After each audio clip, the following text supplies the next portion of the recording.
Well, hello, welcome to Free Thinking Ministries, a podcast where we want to help people reason together by applying logic and sound theology to all aspects of life. And it's been a while, but we are going to stump the chump.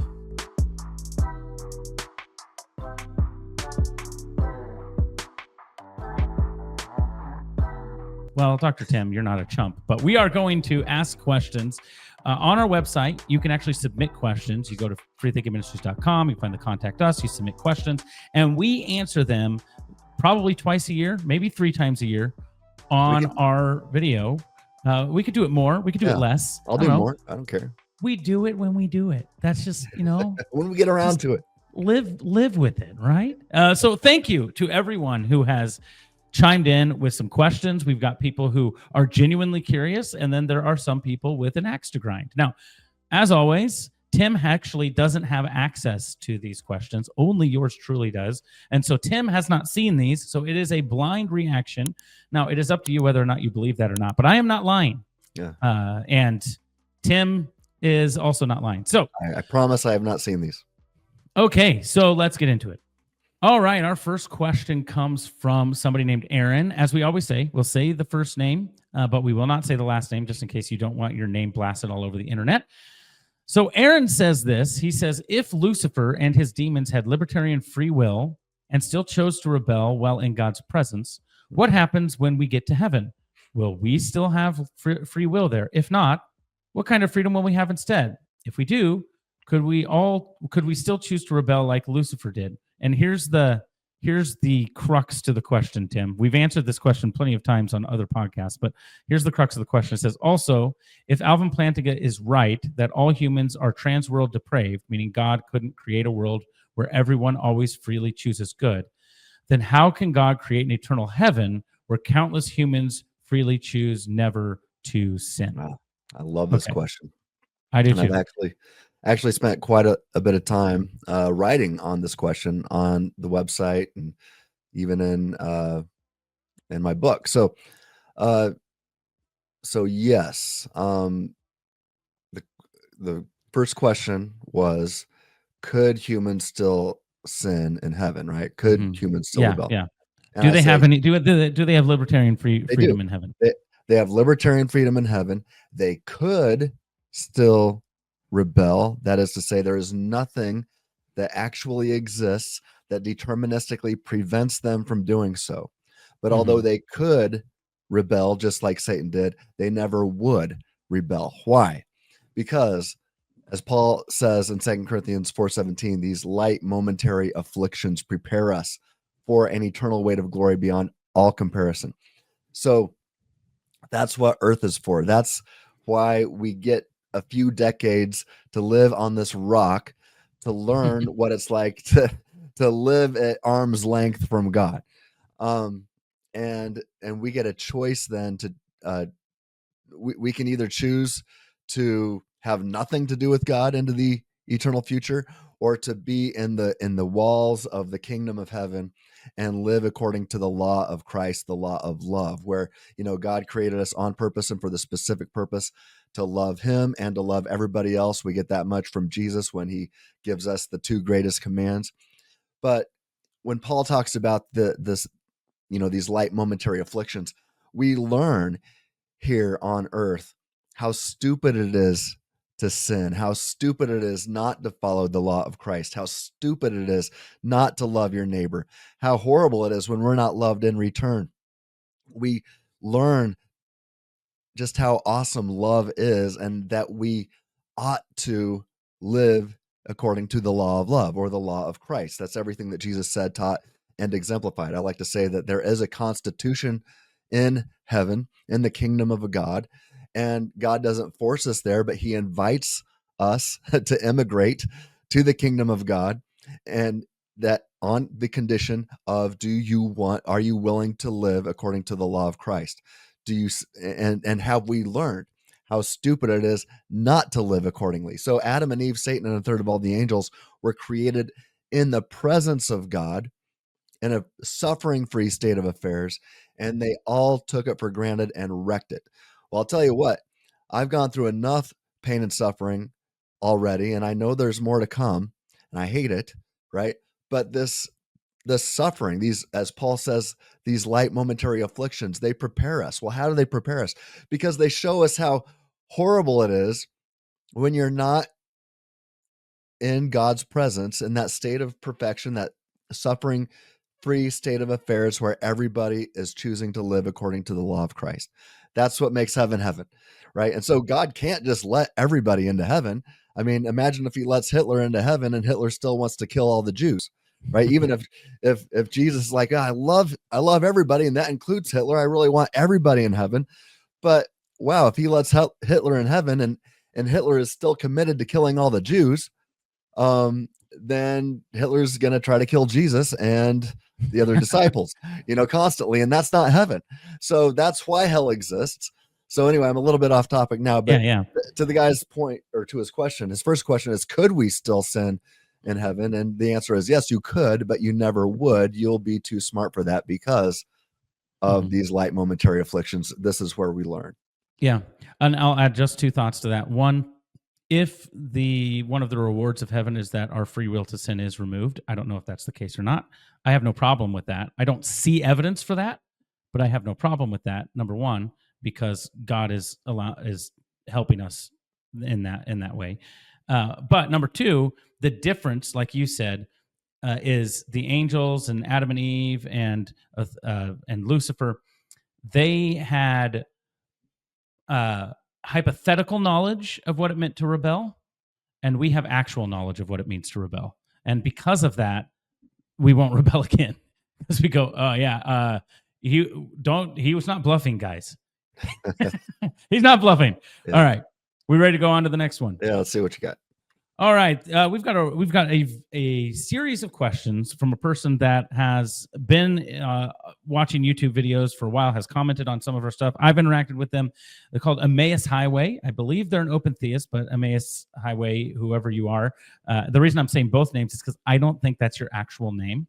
And maybe it is. Maybe your actual name is Emmaus Highway, in which case, I'm sorry. But also, that's an awesome name. Right. So I should say it. But I don't think that's your real name. So this is what he says. He's got a slew of questions. I think I've got 3 questions here. He says this, and we did a whole video on this with Leighton Flowers, and I think this is where this question comes from. When you say that 1 Corinthians 10:13, Dr. Stratton, when you say that, not when I say that, because this is addressed to you, so I don't have to answer this question.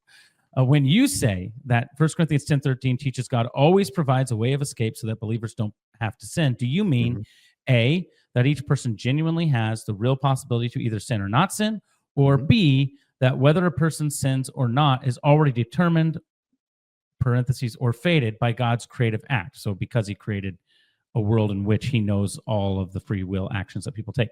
Well, okay, so hold on. Yeah. Sorry, Okay. I added the parenthetical statement there. Okay, so I would say A, to the former, according to 1 Corinthians 10:13, whenever a believer is tempted to sin, God provides the way of escape so that we do not have to. So that means it's a real possibility we can either sin or take the way of escape at that moment of temptation, right? So there is a moment there where we can literally do one thing or the other. And so it's a real possibility. You can do one. Now, and it follows up with an imperative: flee from idolatry. Yeah, right.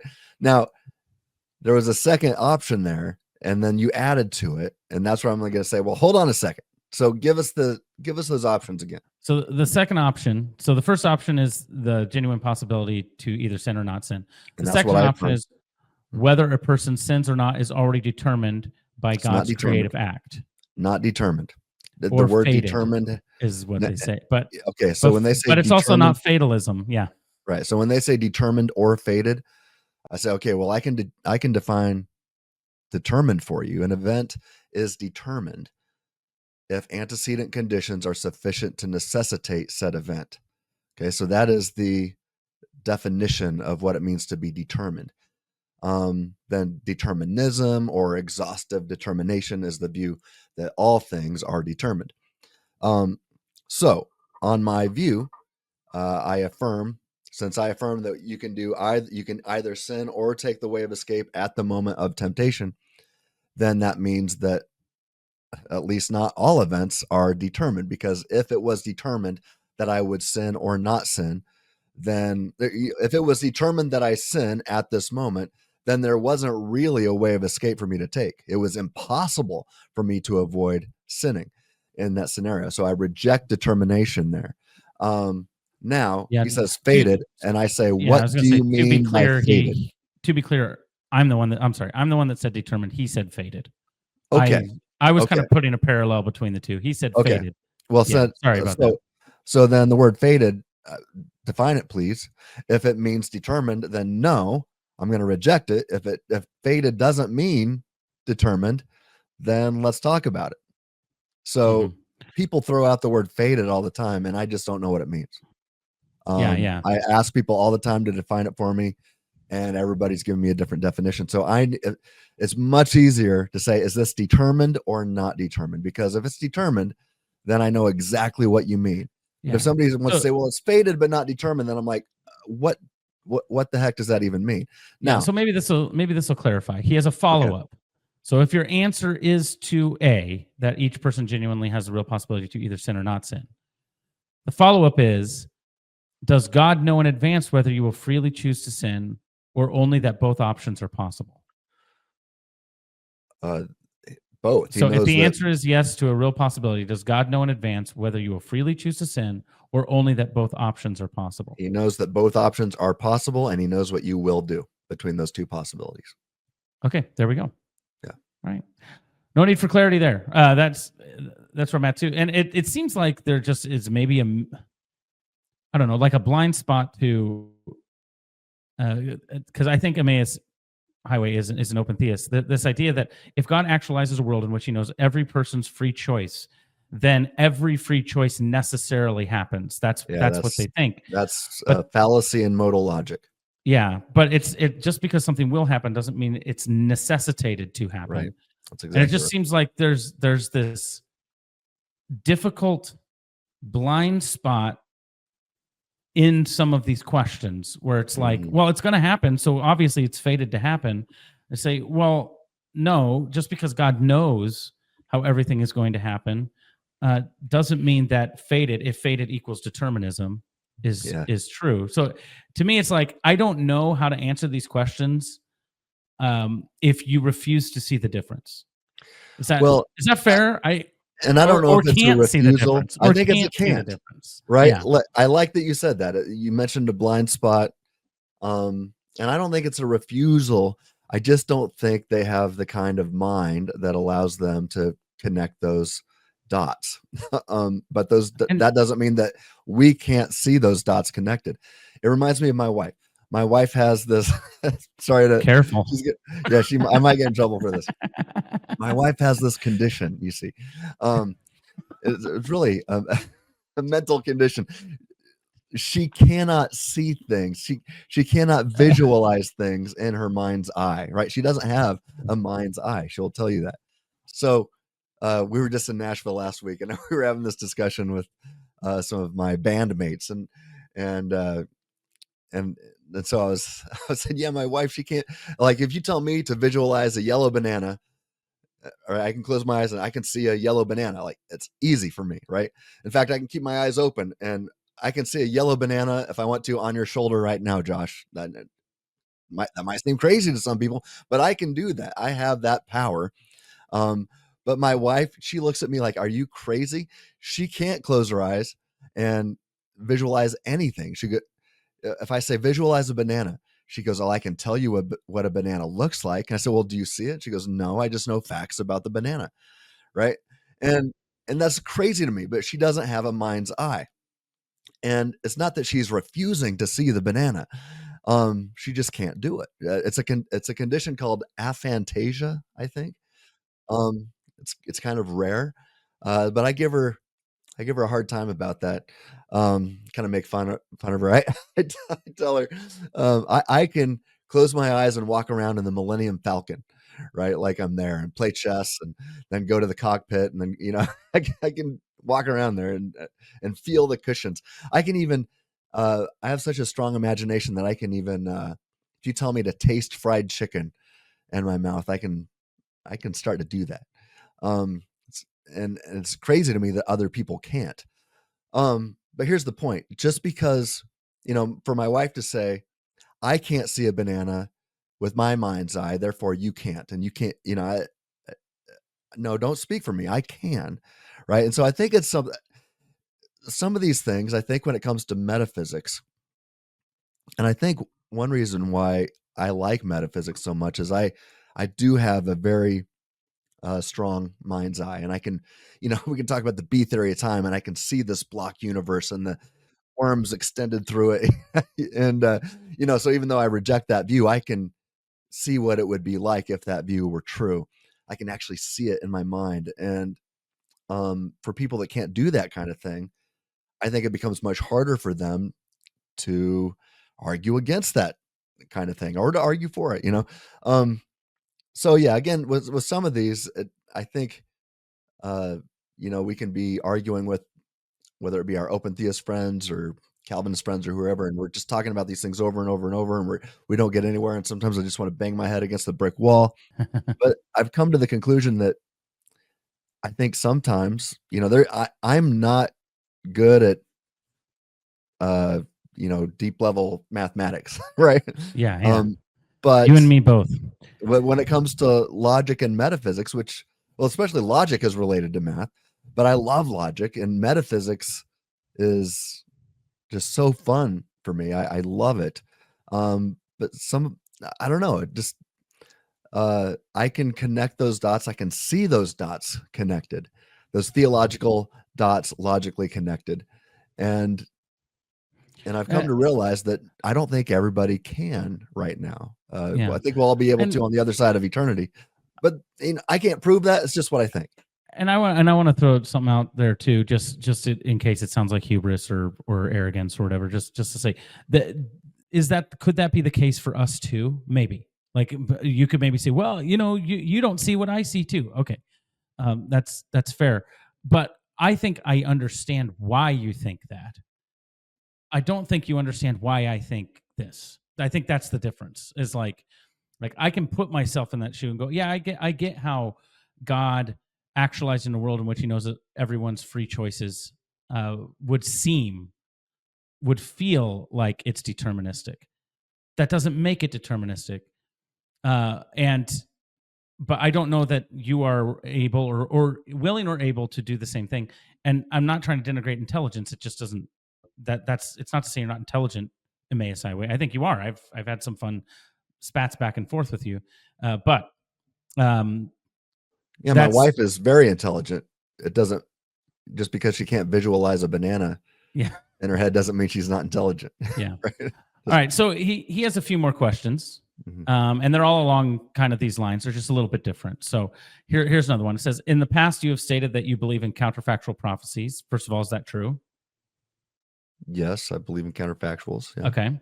Counterfactual prophecies, that is prophecies that are given as warnings that may or may not be fulfilled. That would happen if people don't change their actions. Yes. Yeah. Like Scrooge in Christmas Carol. Yeah. So does the future? Yeah.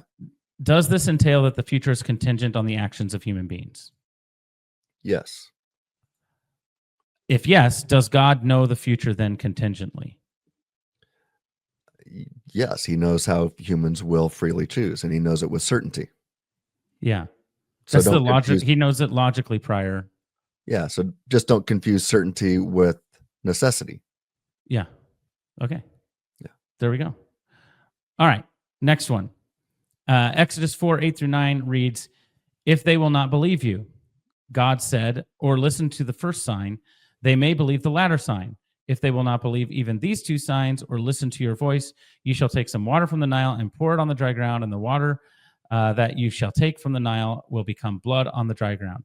Since God never speculates about the future, but only declares the future, why does he use the word if as if he is speculating about the future? That's his question in this passage. Okay, so what's the passage again? If something? It's God talking to Moses. He says, if they will not believe you or listen to the first sign, they may believe the latter sign, the second sign. If they will not believe even these two signs or listen to your voice, you shall take some water from the Nile and pour it on the dry ground, and the water that you shall take from the Nile will become blood on the dry ground. So he's saying, God's telling Moses, hey, if they do this, they might do that. But then if they don't do either of those things, then you do this. Yeah.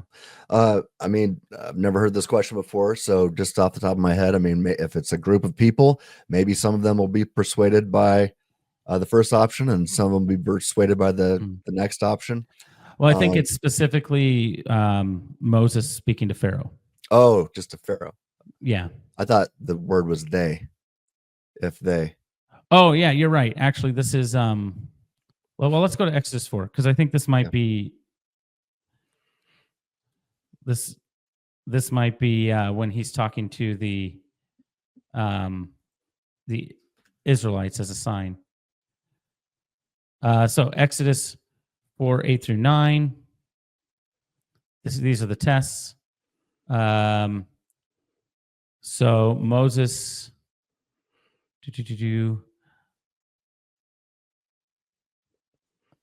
I'm trying to find the context here.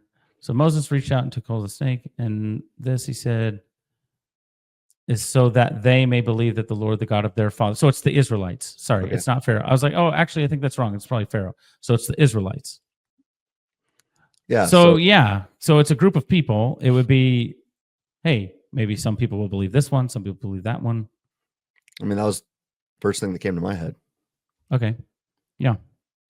And again, it's just like Greg Kokel says, never read a Bible verse. The reason why I'm a Molinist and not a Calvinist or an open theist is if you just read a Bible verse, it's really easy to be a Calvinist. If you read a handful of Bible verses, it's really easy to be a Calvinist. If you just read a Bible verse, it's easy to be an open theist. Take a few more from the Old Testament, especially, even easier to be an open theist. But when you take the Bible as a whole, from Genesis to Revelation, I've argued, and coming up in the second edition of Mere Molinism, Human Freedom, Divine Knowledge, and Mere Molinism, hopefully coming out before Christmas. Stay tuned. I discuss these things. As Molinism by far makes the best sense of all the biblical data. In fact, I think it's the only view that can make sense of the Bible as a whole, and that's why I'm a Molinist.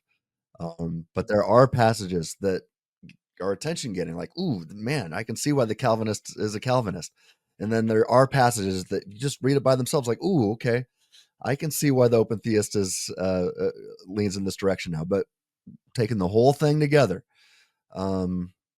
Molinism is by far the inference to the best explanation. This is his last question. He says, according to bivalence, every statement must be either true or false. So when God said to Hezekiah that he would die and not recover, that statement is either true or false. God either knows the truth value or he doesn't. If he doesn't, he isn't omniscient. If he knows it's true, the truth value changes when Hezekiah recovers. This is the open theist problem. If he knows it's false, then he lied to manipulate Hezekiah. Since you reject open theism and affirm divine omniscience, how does Molinism avoid this deity of deception problem? Well, it's counterfactual. So why didn't he die? Why did he get more years to his life? Was it because of prayer? Yeah. Okay. So there's but then he dies because he goes and shows all of his stuff to the visiting king, right? And then all of a sudden God's like, no. And so the visiting king comes and so it's like God is saying, hey, if you do this, you will live. If you don't do this, you will die. Yeah. And there's truth there. Yeah. Right? So there's no lying there. No, but he's telling Hezekiah, you're going to die, and then Hezekiah prays, and God heals him, extends his life. It doesn't mean he's going to live forever. No. Yeah, or that he can't be blameworthy for other things and face consequences. So, but it also, can I push back even on the deception angle? Because I think the whole point is well, God deceived him because God told him that he was going to die, and then he turned to God, and then he didn't die. So God knew he wasn't going to die, and so God deceived him by telling him he was going to die. I think it's more like God's relationship with Hezekiah was such that as God is, if you have a good relationship with somebody and you say, hey, if you know, this is going to happen, and then what they really know is, oh, okay, what you're saying is this is going to happen, but I trust you because I know who you are, that if I approach you in this way, that something else is going to happen. It doesn't seem like deception. It's not like Hezekiah woke up and was like, God, you lied to me, I was going to die. I don't think. And if God wouldn't have told him that, he wouldn't have prayed, right? So on the course he was on, he was going to die, Yeah. right? He was given this revelation. He changed and he went to God and he prayed, right? He's communicating with his creator now. And that changes things. That's why prayer actually changes. I believe that prayer changes things. It makes a difference in the world. And so, so there's nothing false about God saying, hey, you're on your way to destruction. You are going to die. Yeah. Now, that's like me saying to somebody who's driving a car toward a cliff, you are driving towards destruction. You are going to die. So then the guy slams on his brakes and doesn't go over. Well, okay, you responded appropriately. He was going to die. Yeah. You know, if he didn't change his ways, Yeah. right? And so, but he changes. And so that's still not a lie. It's talking Those about what's going to happen. that thing in brackets doesn't always have to be articulated. I mean, I think of Jonah with the city of Nineveh. He just goes in and says, in 40 days, your city's going to be destroyed. Yeah. And they go, well, we better repent. Uh-huh. Like, why did they think that? Well, Yeah. because they believed the prophecy and thought that God would relent if they repented, Right. and they were right. That's exactly right. And by the way, so did Jonah. Because if you read the rest, he goes, I knew that you were a gracious God, and I was going to look, and I was going to look silly if I was declaring this and they repented. Like, that's basically what he says. Yeah. And he didn't want them to. Yeah, exactly. All right. Let's move on. So this is from Aryana. She has been a regular in our inbox. And she says, hey there, about sourcehood, the usual definition of source is where something is from, etc. However, wouldn't even being caused to do an action, wouldn't that mean that I'm the source, not just God? Because I'm the one doing it. So because the effect comes also from me. In addition, if we are caused to do something, wouldn't that mean I did that action and not the cause of the action doing the action? Wouldn't that mean I would have sourcehood? No, so sourcehood is referring to the unmoved mover, so to, as it were. So if you're not a source of an action, then you are a conduit of the action, right? A caused cause, right? So we're talking about what is the ultimate cause of X. So if you're not the ultimate cause of X, then you're a conduit of something of the original source of the action. So so that's why so we're not uncaused causes in the sense like God is, where we had no creator, but we are created and contingent beings who have the supernatural power to be the source of some things. And that's why, what it means to be image bearers. We have creative power in this world. That's what it means to be in the imago Dei, in the likeness and image of God. We are creators. We're many creators. And so we are many sources that can actually do things and be uncaused causes, at least sometimes. So yeah, we can be the source of our thoughts, which gives us rationality, the source of our actions, which gives us morality. And that's what sets us apart from the animals. I believe the animals don't have that, or anything else in the universe, as far as we know, has this kind of power. That is what puts humans on this godlike status, right? And I don't mean that in a blasphemous way. I mean that in a Genesis way. Genesis 1:26. Let us create humans in our image. So we are like God in that sense. We literally have some supernatural power to cause things. We are the source of some things. not of all things, like, not of the physical universe and our existence like God is, but he breaks the chain, as it were, with us, breaks the puppet strings, so to speak. He cuts those so that we are free agents. And that is a supernatural ability. I believe that animals have souls, yes, but I'm willing to be wrong on this, but I think that their souls ride along. They come along for the ride. And I think, especially with pets, as the longer that we have them and develop relationships with them, we can kind of, their soul goes from just being a passenger, getting closer and closer. I think of my dog Rondo toward the end of his life.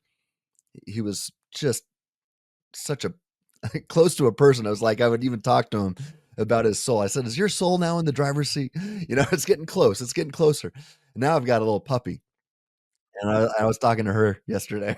I have crazy conversations with my dogs, and my little puppy named Daisy.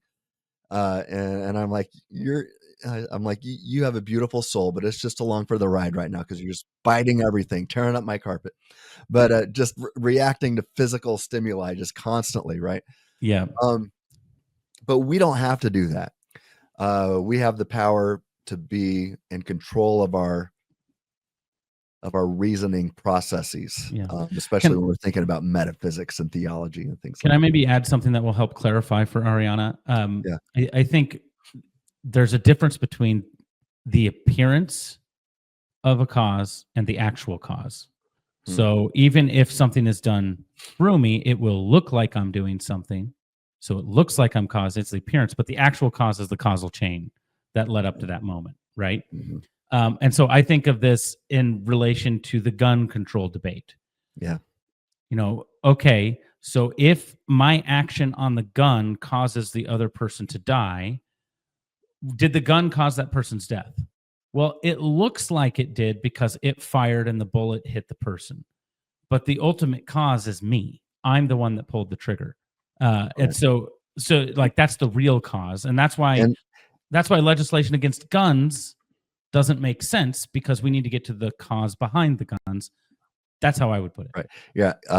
Guns don't kill people. People kill people. But then really, I'm glad you brought this up, because this is a perfect illustration.